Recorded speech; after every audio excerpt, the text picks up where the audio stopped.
Yesus adalah Tuhan yang mulia. Mendengar namanya, hatiku berkobar. Mendengar sabda rohani yang setia, apa kabar? Salam sukacita bagi kita semua. Saya berdoa semoga saudara semua selalu berada dalam perlindungan Tuhan. Saudara, mari kita renungkan bersama sabda Tuhan dari surat Rasul Paulus kepada jemaat di Filipi bab 3 ayat 17 sampai 21.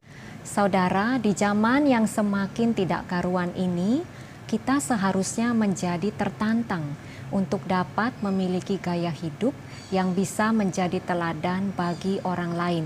Seperti halnya Rasul Paulus dalam ayat yang 17 mengajak para jemaat di Filipi dan juga kita semua untuk dapat meneladan hidupnya dan juga pelayan-pelayan Tuhan lainnya yang hidupnya sungguh menyerupai Kristus. Kita tahu bahwa keseluruhan hidup seorang Paulus itu diperuntukkan hanya bagi Kristus. Dalam hal apa sajakah kita dapat meneladan hidup seorang Paulus? Tentunya ada banyak hal.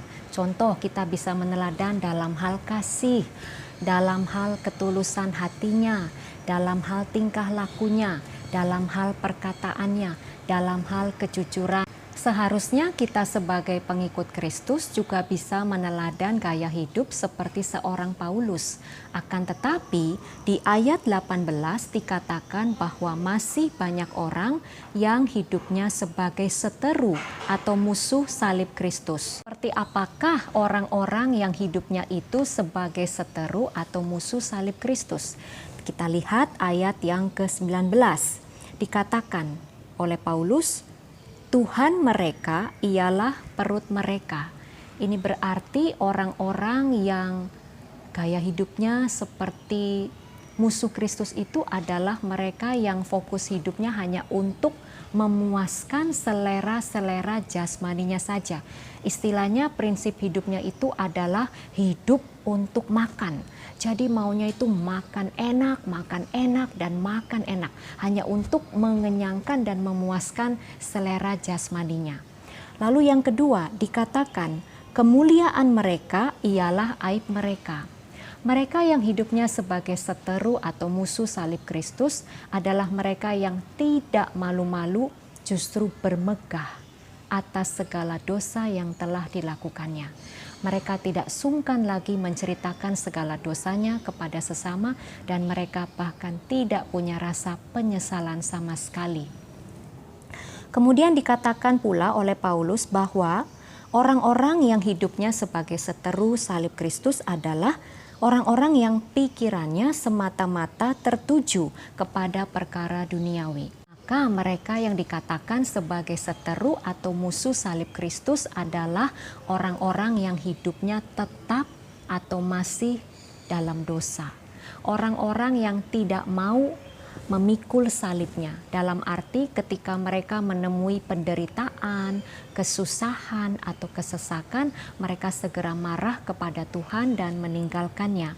Atau mereka yang hidupnya itu segala sesuatunya diperuntukkan bagi aku, dan aku.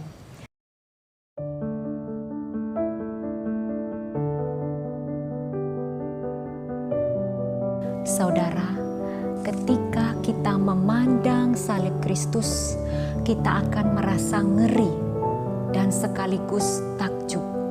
Kita merasa ngeri karena salib menunjukkan betapa kejamnya dan betapa jahatnya dosa. Ya, dosa-dosa saya dan dosa-dosa saudara yang sungguh mendukakan hati Tuhan. Sambil memandang salib Kristus, marilah kita dengan jujur bertanya kepada diri sendiri, apakah aku mau hidup sebagai seteru salib Kristus atau aku mau hidup sebagai sahabat salib Kristus?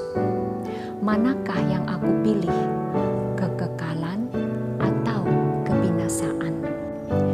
Hiduplah seturut dengan status kita sebagai warga negara penghuni surga kelak dengan jalan mengikuti Kristus yang adalah jalan, kebenaran, dan hidup.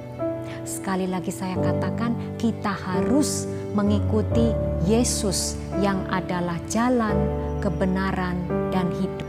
Yesus adalah jalan yang paling lurus. Yesus adalah jalan yang aman. Yesus adalah jalan yang baik. Yesus adalah jalan yang harus kita lalui. Yesus adalah kebenaran yang tertinggi. Yesus adalah kebenaran yang harus kita percaya. Dan Yesus adalah kebenaran yang tidak dapat salah. Yesus adalah hidup yang harus kita harapkan. Yesus adalah hidup yang tidak berakhir dan Yesus adalah hidup yang bahagia. Ketika kita tetap setia mengikuti jalan Tuhan, maka kita akan mengenal kebenaran yang pada akhirnya akan menghantarkan kita kepada hidup yang kekal bersama Allah Bapa di surga. Maukah kita setia berada di dalam jalan Tuhan?